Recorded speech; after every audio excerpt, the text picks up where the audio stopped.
So this is a 247. I'm just going to kind of go through this real quick here to give an overview of how this works. This is not going to be a tear down, rebuild, overhaul, or anything like that. So got a 247. 249 is very similar.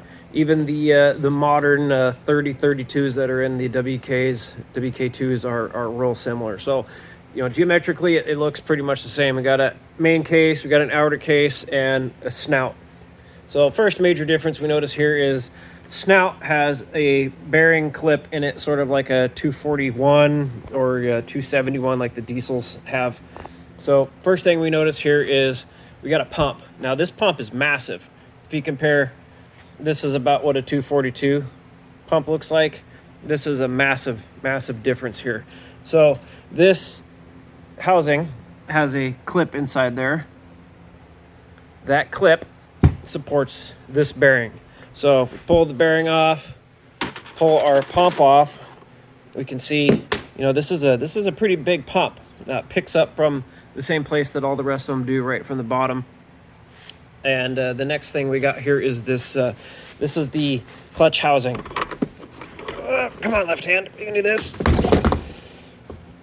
So the rest of this is very similar. We'll go over that here in a second. So how this works is, this is a full-time all-wheel drive. So basically what that means is the input comes in and it goes out.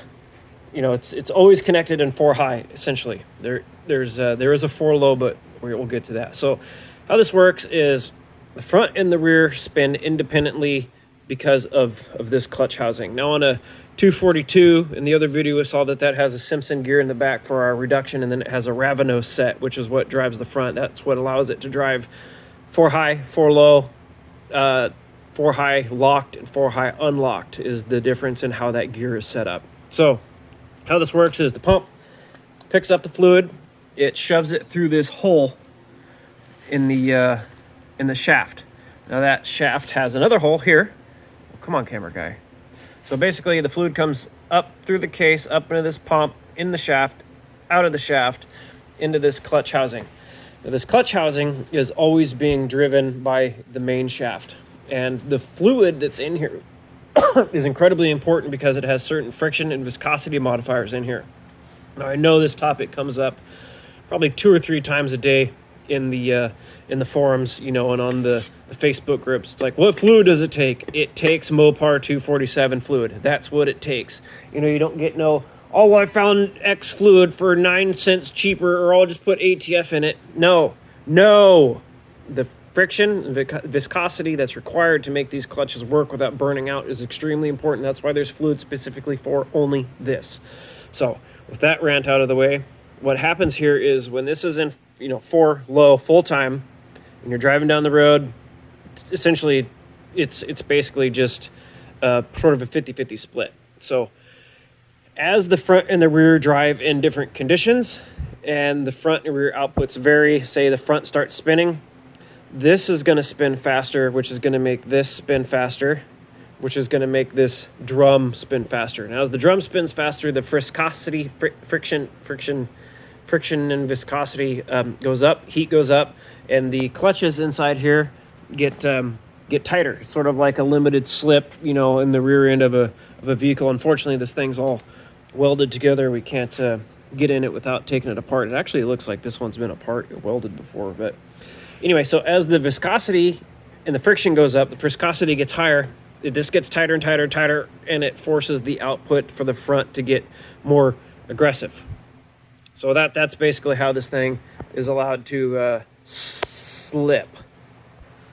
So over the years, you know, these clutches, it just burns out. You know, people put the wrong fluid in. Oh, I went to Jiffy Lube and got my service, and they put trans fluid in it, and now it doesn't work, or it hums or vibrates, or, you know, something happens around corners where it just doesn't function properly. So behind this here, we have a little bit of a different style hub here. So this on a 242 doesn't exist. This is not here. We still have our needle bearings that live inside this drum, that live on here.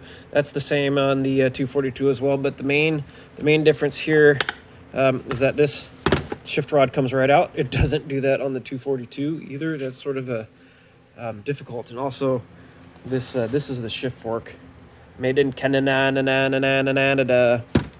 So this is where the minor differences also live on this shaft. So here is our main shaft. Here's our reduction gear. It's a Simpson. It's 3-pinion. You can see some of these have 6. That's the HD version. Some of the 241s have those as well. Some of the diesels, 271. Anyway, it doesn't matter. These aren't going to make enough power to require a 6-pinion planet. So the one thing that's majorly different here is we got some springs. We got some wavy springs that keep these independent. And basically what that does is it allows you to put this thing in 4-low, lock the reduction gear in place, and that kind of gives us a little bit of it's not really a synchronizer, but it sort of is. So you have to drive forward a little bit to get this to click into gear, which basically forces this shaft to be locked onto this hub. That's what locks the front and rear output together, just like how a 242 in part-time would be. The front and the rear is locked together, same with like a 231. But that's the difference here. There's nothing really else to talk about here other than your fluids. You got to put the right fluid in it. Sort of looks like somebody's been in here before, because this has a different chain on it, and also Chrysler didn't use black RTV from the factory. But anyway, yeah, that's the main difference. This is the clutch drum. That's the brains of it all. So it's extremely important that you use the right fluid on this. You have to. Well, I mean, you don't have to. I mean, you can do whatever you want, but it's up to you. So the only other thing that's even really worth mentioning here is the fluid comes through the shaft.